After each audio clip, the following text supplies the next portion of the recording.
interesting you bring up the Department of Education, because one thing that's been happening is a lot of people in the Department of Education, they put in these new mandates about federal testing, so on and so forth, and then they leave the government and they go and work for a testing company. There you go. Right? Influence peddling. So what would you do? Do you think that we need more sort of laws saying that you can't leave the government and go work for a lobby shop to go, argue for more of these regulations from the federal government? I especially favor that when it comes to members of Congress. Right. Yes, those are, any kind of reform like that I believe is good. Because and what sort of specific laws do you think that we could pass that could stop that? Like maybe saying members of Congress are banned for a certain period of time or just banned for a lifetime? I think banned for 10 years. 10 years. They should have a 10-year ban from doing any type of lobbying. That's not an original thought of mine. In fact, one of my opponents early on proposed that type of rule, and I said, I would happily sponsor that if I'm the one that wins and you lose. Yeah, because it's like with the EPA.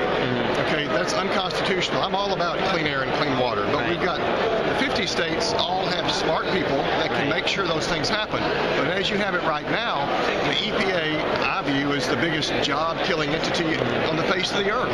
Let the states handle that, and then the states can compete against one another with regard to labor issues as well. I favor getting rid of OSHA and the National Labor Relations Board. They are unconstitutional. The word labor and occupation is not in the Constitution.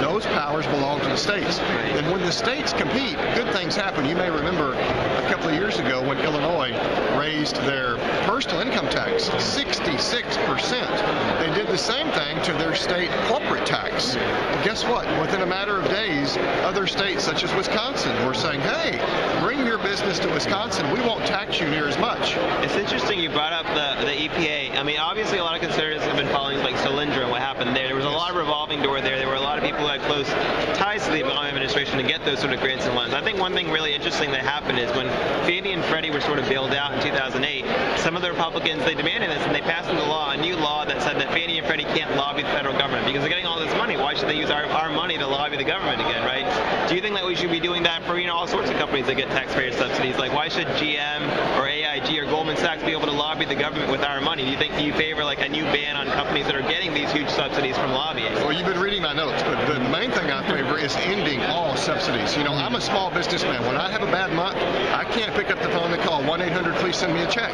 Right. I have to work it out, okay? And this crony capitalism where the government is choosing winners and losers is wrong. It encourages irresponsible behavior because these big firms say, let's just roll the dice. Yeah, this may not be a good thing that we should do. It's pretty risky, but, hey, we got the government that will bail us out if we mess up, That has got to stop. The Constitution uses the word bankruptcy. When a company has acted irresponsible, then there are consequences. There should be consequences to that. They should be allowed to go bankrupt, and then the firms that have acted wisely and in a proper manner can step in and buy up these failed companies, just like that's the way it's supposed to work. It used to work that way until obviously 4 years ago when Republicans started off by leading that, these people are too big to fail. They are not too big to fail. Let them fail.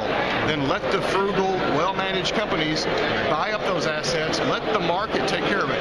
End all these subsidies, whether it's for ethanol or for Solyndra or for subsidizing flood insurance. I mean, if you want to build a beach house, you get after it. But don't ask me to subsidize your flood insurance, okay? I mean, all subsidies need to be ended because that's the fair way to reduce government spending.